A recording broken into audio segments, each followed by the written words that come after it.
Hey, hi guys. So welcome to the next video. So I hope you have gone through our previous lecture, so which was the introduction to Q. If you have not checked that, just check out that first before coming to this particular class.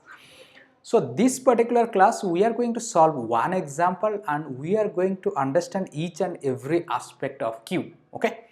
So before going to solve this particular example which already I have written in this particular whiteboard, so let me just quickly recap, right? So I hope you have understood, right? So you can take these notes also, right?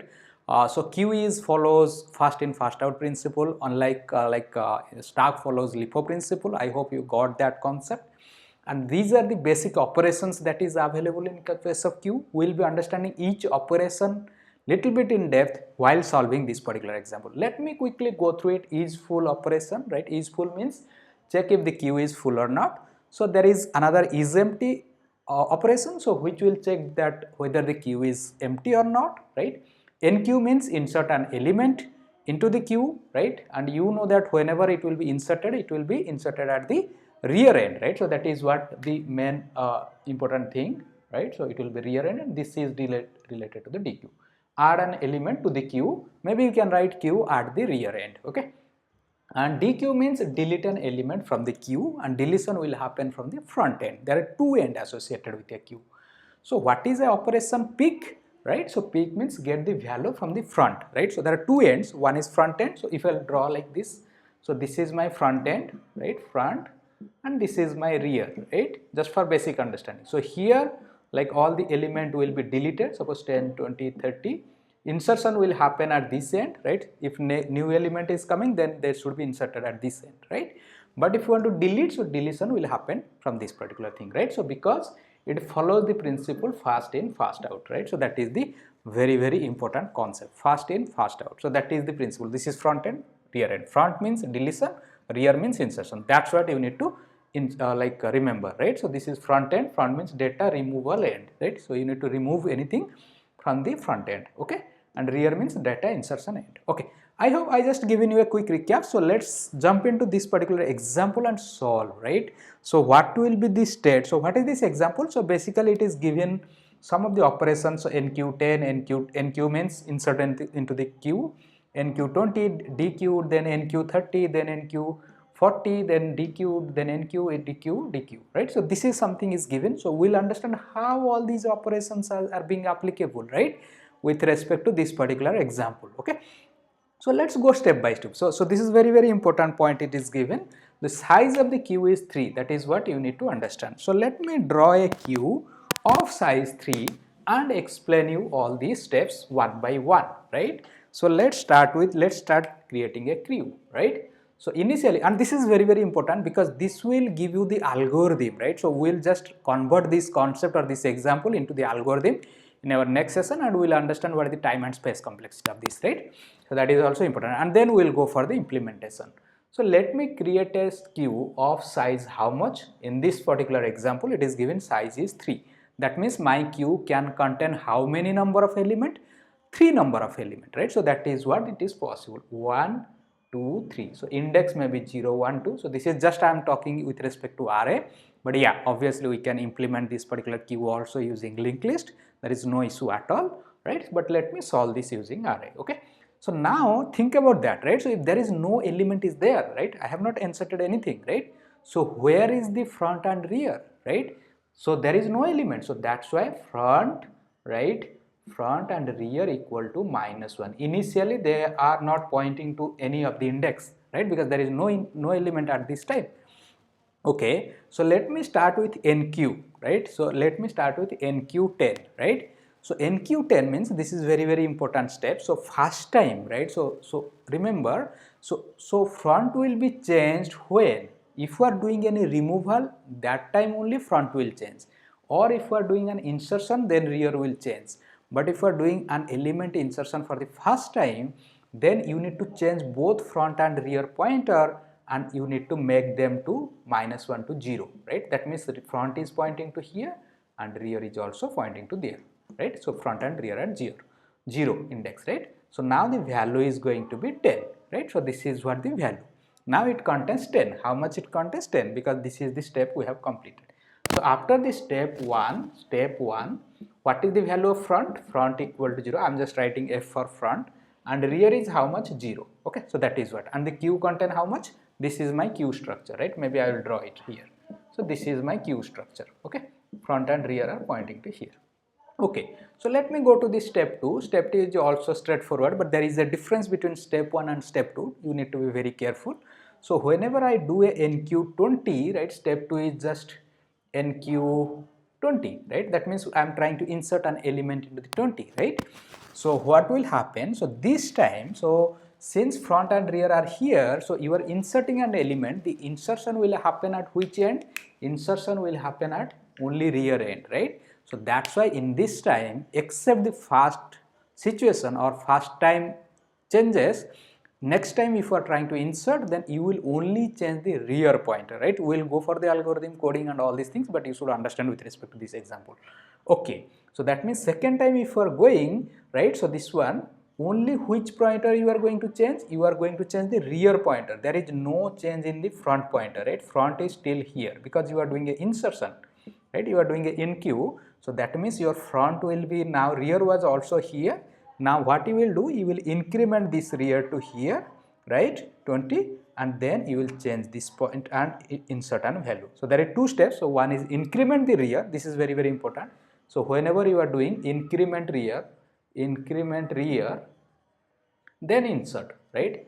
So this is the fundamentals of NQ, right? So we'll write the detailed algorithm, right? So we'll write the detailed algorithm, but this is what the fundamental. Increment the rear and then put the value into that particular rear, right? Okay, so let me go to the step 3, right? Step 3 says what? Step 3 says that DQ, right? So DQ does not take any parameter, right? I hope you are understanding, right? Because it does not take any parameter, because it will just delete from where, right? So can you think, delete from where?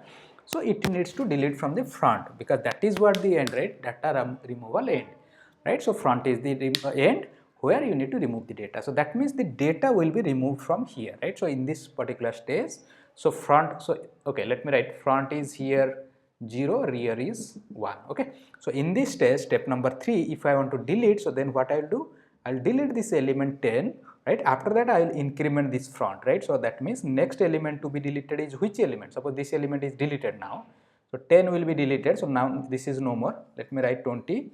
Rear, there is no change because rear is always pointing to that. So once I remove this, front was earlier here, but once I delete this element, so then front must be pointing to here, right? Because there is no more element present here to be removed, right? It is already removed. So after this stage, so front equal to 0, 1, 2. So this is front equal to 1, rear equal to 1. I would like to pause this particular video and continue the rest of the steps, right? So I would like you to pause this particular video and complete the step and just come back and see whether it is exactly matching with your things, right? And put the comment in the comment section whether it exactly match with my solution as well. Okay, so just put it in the comment section. I would like to see how many people does it very, very correctly. Okay, so let me go to first step 4. I hope you have paused the video and come back. So let's jump into the step 4. Okay, so step 4 is how much? Step 4 is what? So this was the third step, so this is completed. Now we want to NQ30, right? So whenever I am doing NQ30, right, what will be my like I have 3 elements, right? So front is here, rear is here. So whenever I am doing NQ, what I need to do? Increment rear and insert, right? So that means my rear will be, this is, there is no element here, 20 is here, front is here. Now rear will be pointing to here and 30 will be inserted. Okay, so this is the step, right? So after this step, so front equal to 1, rear equal to 2, right? So that is what, right? Then the step 5 come into picture, step 5. So whenever we are going for step 5, so what is the situation? Situation is like I want to insert 40. This is very, very critical point, right? I would like you to see whether you have done a mistake or not, right? So NQ means 40. So whenever I will try to do a NQ, now the size of the Q is 3. If you look into this, so there is no space available here. But still, if I want to do a NQ40, do you think it is possible? Answer is no, it is not possible, right? Because there is no space available here. So always remember this, right? So data insertion will happen which end? Rear end, and inside the rear end there is no space available right? So that's why the data insertion is not possible, right? So that's why this particular step 5, right, will return us like kind of queue is full, right, or we generally tell that queue is full, right? But still there is front and rear are going to be remain same, right?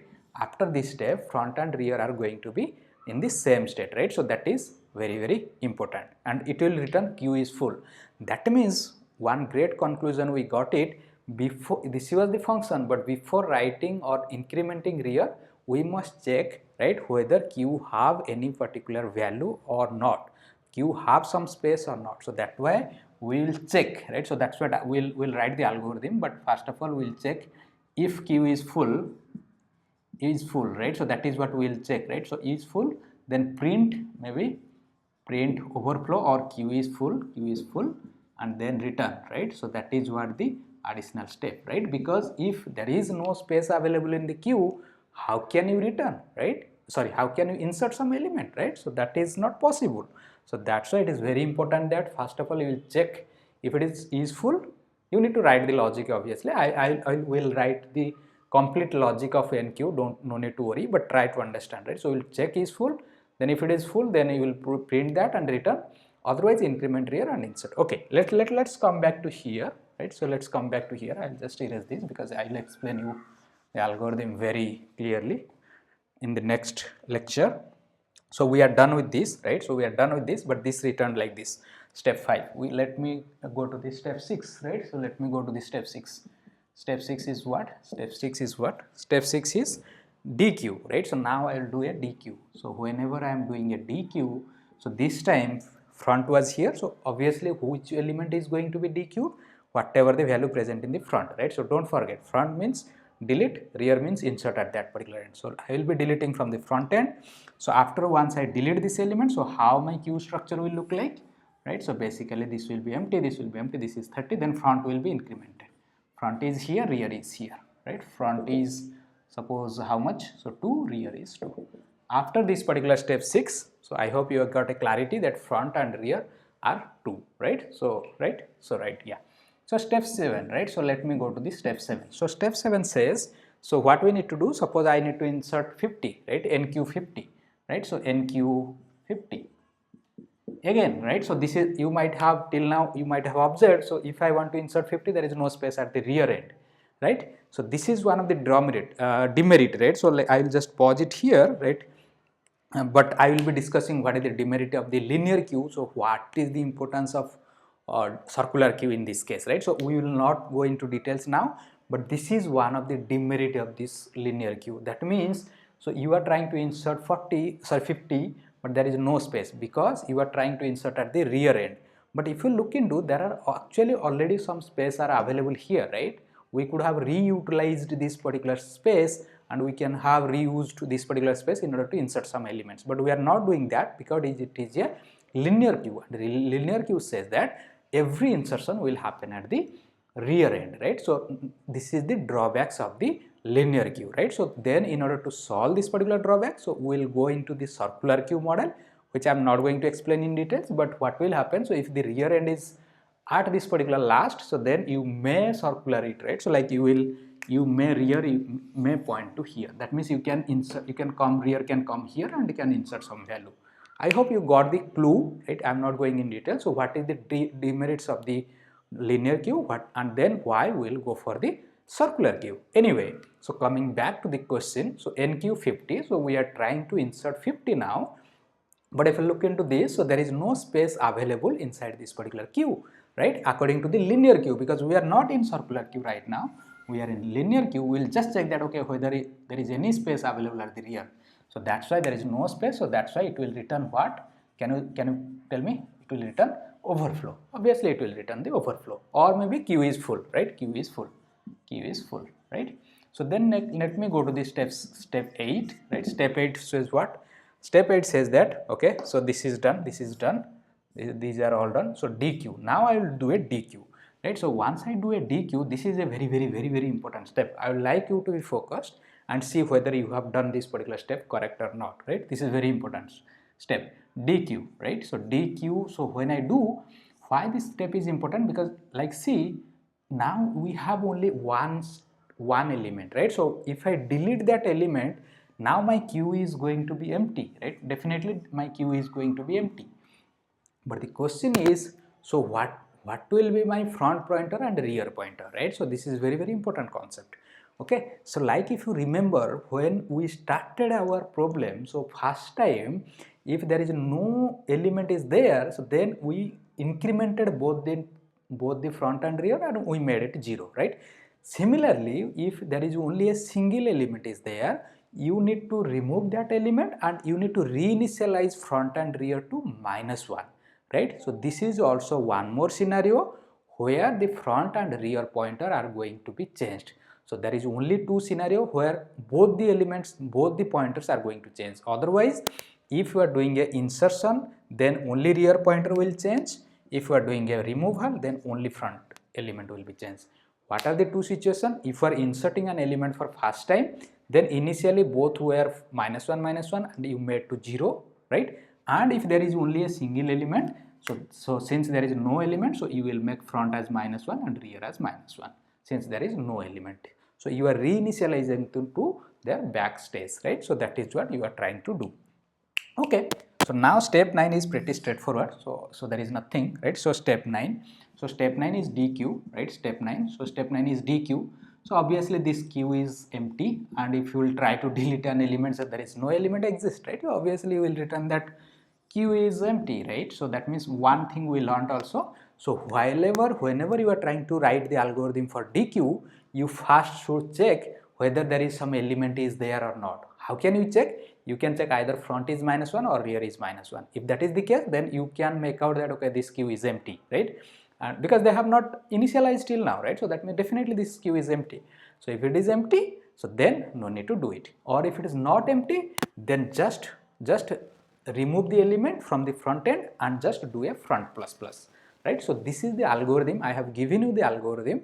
So if you can get the algorithm, obviously I am going to discuss in details, right? What is the algorithm, time complexity, and then also implementation using some language, right? But till now, if you have understand the algorithm, can you put it in your, I think I asked you one question. So have you done this one incorrectly? And I would like you to put in the comment box what will be the algorithm. Just 2 to 3 lines. I don't want you to code it and put it. Just write 2 to 3 lines what will be the steps involved that particular algorithm, right? In the next class, we are going to discuss about the detailed algorithm along with the time complexity, and in case you have any questions also, just put down in your comment box. And don't forget to follow me in LinkedIn, and yeah, so like and share this particular video. If you are new to our channel, please don't forget to subscribe. See you in the next video. Thank you.